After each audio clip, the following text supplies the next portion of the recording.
right, recapping Unit 1.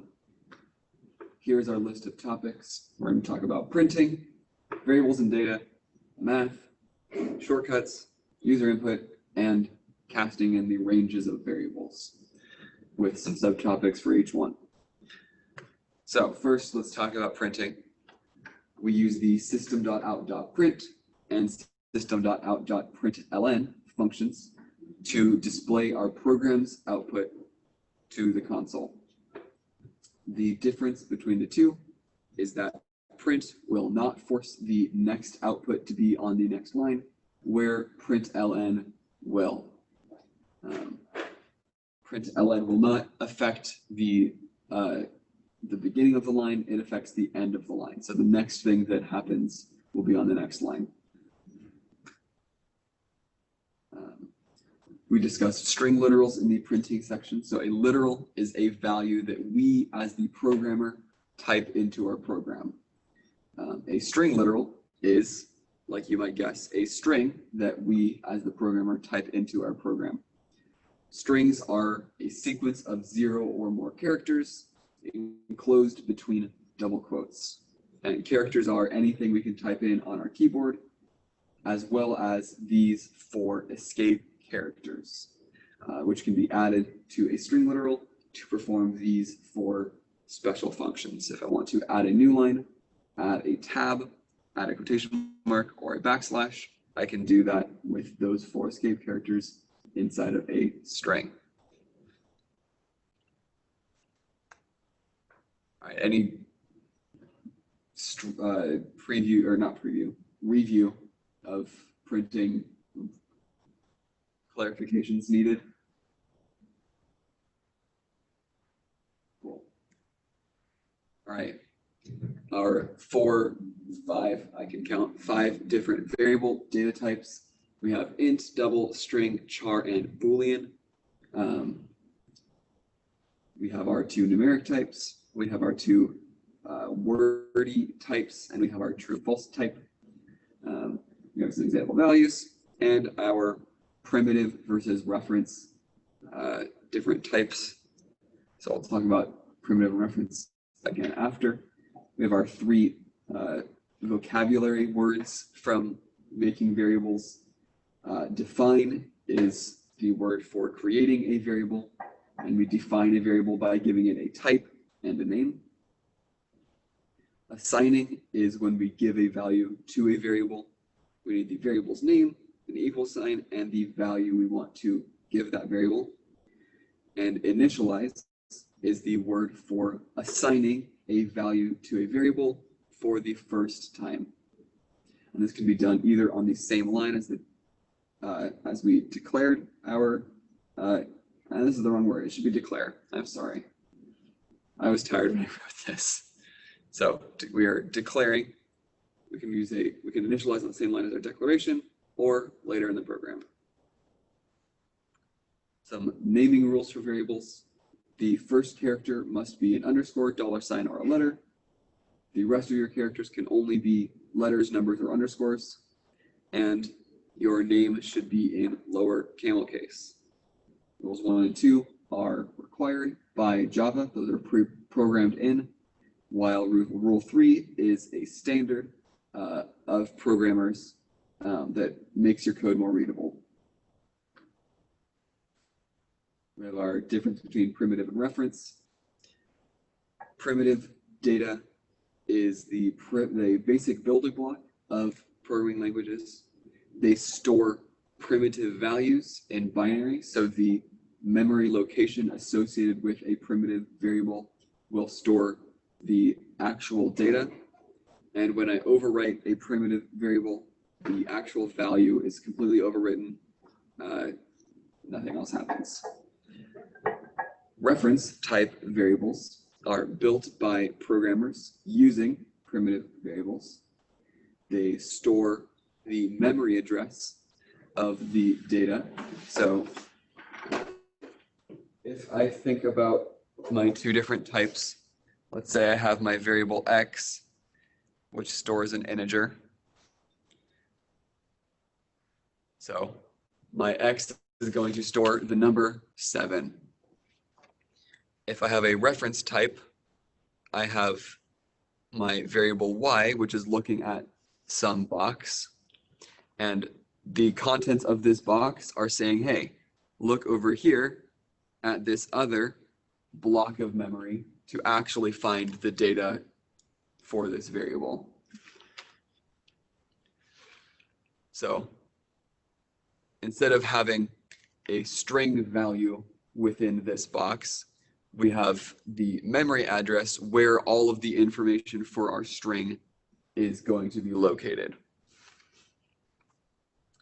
And when I reassign a reference type variable, the memory address that I'm pointing to, this data will still exist, but if I make my variable equal something else,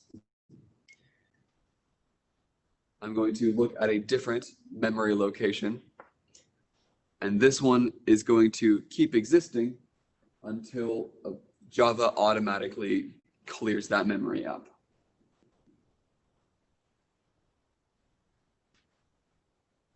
Does that distinction make sense? Do we need any other explanation on that? Sweet.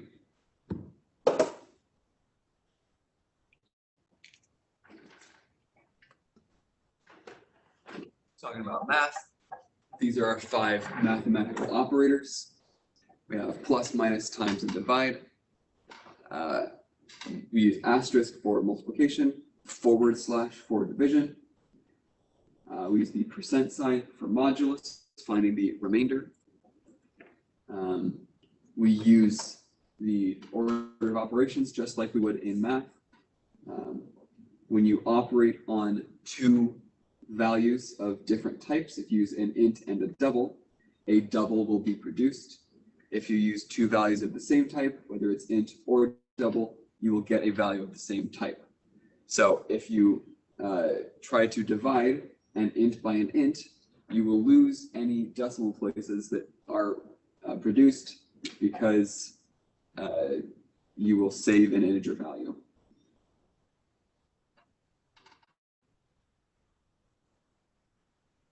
Any questions about the math stuff? Cool. We have our 2 increment and decrement operators, which will increase a variable's value by 1. And this works with both integer and double values. We have our compound assignment operators, which use the math operators from that table before, followed by an equal sign. And they're used to update a variable's value using whatever operator and some value. So if I make my x equal 7, I can add 4 to the value stored in x with my plus equals. And I can use any operator that I want here, and it will perform that operation with the value in the variable and the value on the right, and overwrite the value in the variable. Talking about user input, we have those 2 lines that we need to add. Often those 2 will be provided for us. And we have our 3 input functions, which are used to get string, integer, and double type values, respectively. Our next int problem, if the user types in a number for next int, that function will only grab the number from the input, leaving the new line keystroke in the queue of things to be input. So the next time we run a next line, it will see that new line, accept it, and the user won't actually be able to type anything in. So to fix that, we need to add our buffer next line after we do a next int. Do you remember that and need any other clarification on it? Sweet. All right. And then last thing, we did typecasting last class. So typecasting is when we change the type of a variable or a value to another type. We put our variable type in parentheses before the value we want to cast. You cannot save a double value into an integer without casting, because Java will prevent you from accidentally losing data. You can save an integer into a double without casting, and Java will perform implicit casting, which will automatically cast. We don't need to do it manually. If you want to round a double value instead of truncate it, you can add 0.5 before you cast it to an integer. And something I'm not sure I talked about last class is string type values can be concatenated with other types of values due to implicit casting. And this lets us cut down on the number of print statements we use. Our last slide, here's our range of int values.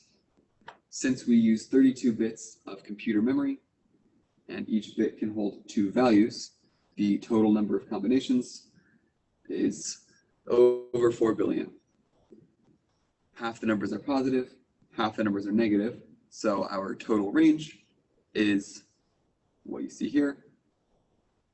And when you have an int value exceed one of those 2 bounds, the process called overflow is going to cause the value to loop back around to the other end.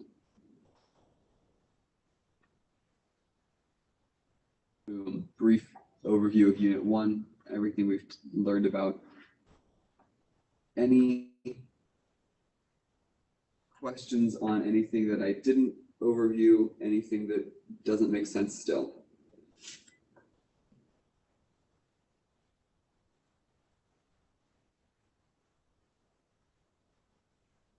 Right. Then